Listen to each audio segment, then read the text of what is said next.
বিচারপতি বাবাও ছিলেন বাংলাদেশের দ্বিতীয় অ্যাটর্নি জেনারেল ব্যারিস্টার শহীদ ইশতিয়াক আহমেদ, সুপ্রিম কোর্টের প্রেসিডেন্ট ছিলেন এবং প্রযোজ্য আইনজীবী ছিলেন। তার নানা ছিলেন বিচারপতি ইব্রাহিম সাহেব, তিনিও অত্যন্ত নামকরা বিচারপতি ছিলেন। ওনার মা ছিলেন ভাষা আন্দোলনের, উনি ছিলেন সৈনিক, ভাষা সৈনিক। আমরা বলেছি যে বক্তব্যের শুরুতে বলেছি মুক্তিযুদ্ধের শহীদ বীর মুক্তিযোদ্ধাদের স্মরণ করেছি, সঙ্গে সঙ্গে একইভাবে সাম্প্রতিক ছাত্র জনতার গণ অভ্যুত্থানে যারা শহীদ হয়েছেন, আহত হয়েছেন, আহত অবস্থায় মৃত্যুর সাথে পাঞ্জা লড়ছেন, তাদেরকে স্মরণ করেছি। প্রধান বিচারপতি অত্যন্ত জ্ঞানী মানুষ, অত্যন্ত সৎ মানুষ এবং নির্ভীক মানুষ, সাহসী মানুষ। আমরা তার কাছে দাবি জানিয়েছি বিচার বিভাগের সুপ্রিম কোর্টে এবং নিম্ন আদালতে সর্বক্ষেত্রে কোনো সিন্ডিকেট রাখা যাবে না। সিন্ডিকেট শেষ করে দিতে হবে, সকল প্রকার দুর্নীতি বন্ধ করতে হবে। দুর্নীতির ব্যাপারে জিরো টলারেন্স যেন উনি বজায় রাখেন, সেটা আবেদন জানাচ্ছি। আমরা ওনার কাছে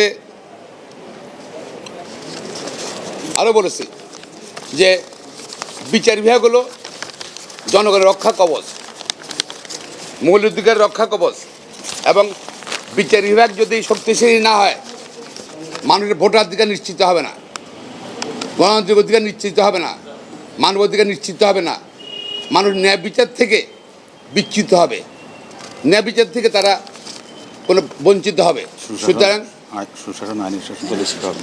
এবং আইনের শাসন থাকবে না, দেশে অর্থনৈতিকভাবে বাংলাদেশ দুর্বল হয়ে যাবে।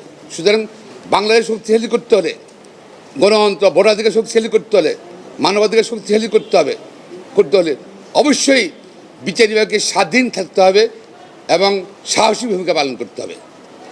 আমরা আরও বলেছি আমাদের সমন্বয় সম্বর্ধনা অনুষ্ঠানে গত 16 বছরে গুম, খুন, মিথ্যা গায়ে মামলায় লক্ষ লক্ষ মানুষ মামলায় জর্জরিত, এবং তারা বিচার বিভাগকে ব্যবহার করে দেশকে নিয়ন্ত্রণ করতে চেয়েছিল, মানুষের মৌলিক অধিকার নিয়ন্ত্রণ করতে চেয়েছিল, মানুষকে হয়রানি করেছিল। সেগুলো যেন তারা যেন আমলে নেন, সেটা আমরা দাবি জানিয়েছি। আমরা বলেছি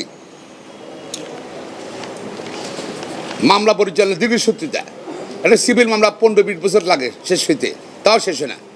অনেক ক্রিমিনাল মামলা একই অবস্থা। মামলা পরিচালনা দীর্ঘসূত্রিতা, এটা দূর করতে হবে।